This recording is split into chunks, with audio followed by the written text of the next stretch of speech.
Jadi ternyata filter itu diberikan hemoglobin, tetapi celakanya hemoglobin berasal dari darah yang diambil dari rumah potong hewan babi.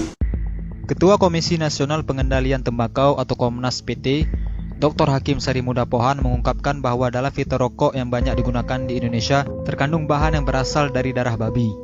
Hemoglobin atau protein darah babi digunakan dalam filter rokok untuk menyaring racun kimia agar tidak masuk ke dalam paru-paru perokok, kata Dr. Hakim saat menjadi pembicara dalam dialog bahaya merokok bagi kehidupan berbangsa di Balai Kota Banjarmasin, Kalimantan Selatan. Dr. Hakim juga meyakini bahwa filter yang digunakan untuk rokok yang beredar di Indonesia merupakan filter impor yang mengandung komponen dari darah babi.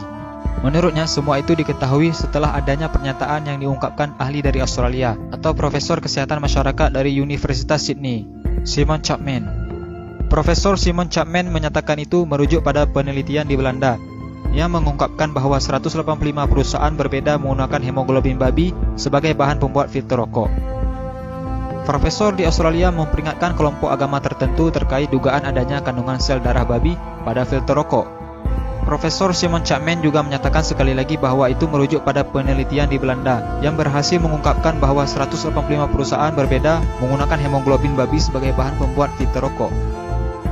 Menurut Dr. Hakim, sudah seharusnya umat muslim yang mayoritas di Indonesia ini menjauhi barang yang nyata-nyata dilarang dalam agama.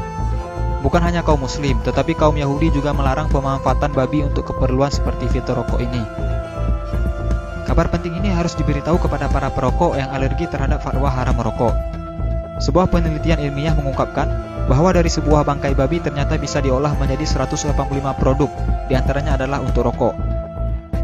Penemuan penggunaan darah babi dalam filter rokok ditemukan peneliti di Belanda, Christine Mendersma, secara tidak sengaja. Perempuan ini sebenarnya sedang meneliti seekor babi berkode Pig 05049 di sebuah peternakan di Belanda. Di laman pribadinya, Mendersma menyatakan telah meriset selama 3 tahun semua produk yang dihasilkan dari seekor babi tersebut.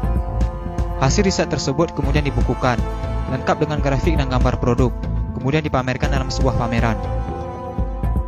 Tujuannya sederhana, menunjukkan kepada orang lain bagaimana sebuah produk itu dibuat dan dibungkus dan dari mana dia berasal, sehingga orang bisa tahu. Untuk menunjukkan itu, Mendersma mendekati subjek ke satu ekor binatang yang di dalam hal ini adalah seekor babi bernama Pig 05049. Kita tidak berbicara hukum haram atau halal merokok, karena perdebatan halal atau haram merokok tidak pernah ada habisnya. Kami hanya menyampaikan informasi penting ini agar para perokok bisa berpikir lebih jauh tentang filter rokok yang menggunakan darah babi. Jangan lupa